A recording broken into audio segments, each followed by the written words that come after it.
Shalom saudara, tema hari ini belas kasihan senjata yang mengalahkan penghakiman.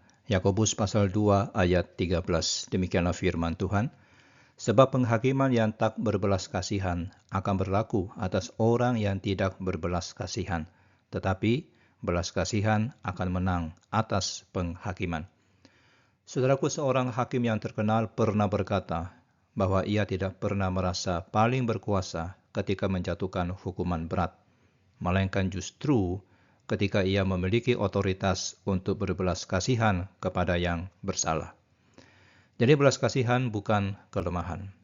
Ia adalah kekuatan yang lebih besar daripada penghakiman itu sendiri.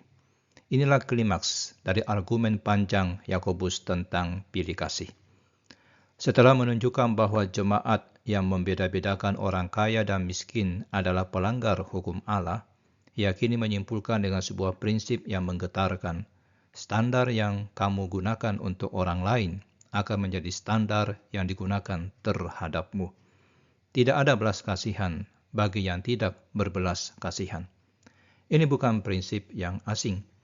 Tuhan Yesus sendiri mengajarkannya dalam perumpamaan hamba yang tidak mau mengampuni, orang yang telah menerima pengampunan besar tetapi menolak mengampuni sesamanya yang berhutang sedikit, akan mendapat penghakiman yang keras.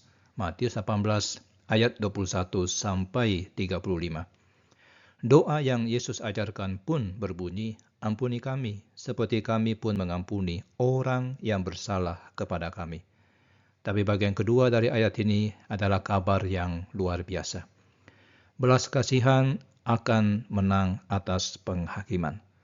Nah, kata menang dalam bahasa aslinya berarti seperti seorang pemenang yang berdiri tegak di atas musuh yang telah dikalahkan.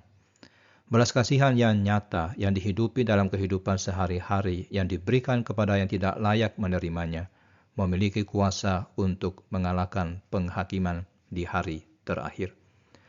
Saudaraku, maka hidup orang percaya seharusnya diwarnai oleh belas kasihan yang aktif. Kepada orang yang menjengkelkan, kepada yang berbeda kelas sosialnya, kepada yang tidak dapat membalas kebaikan kita. Bukan untuk membeli keselamatan, tapi karena kita sendiri telah menjadi penerima belas kasihan terbesar dari Allah. Dan sebagai refleksi, kepada siapa saudara sulit berbelas kasihan pada hari ini? Ingatlah betapa besar belas kasihan yang telah Allah curahkan kepada saudara. Orang yang sungguh menghayati kasih karunia Tuhan tidak akan pelit dalam memberikan belas kasihan kepada sesama. Mari kita berdoa. Tuhan yang penuh belas kasihan, ampuni kami yang sering menghakimi orang lain dengan keras sementara berharap Engkau berbelas kasihan terhadap kami. Ajar kami untuk menjadi saluran belas kasihan-Mu kepada setiap orang yang kami jumpai, terutama kepada mereka yang paling membutuhkannya.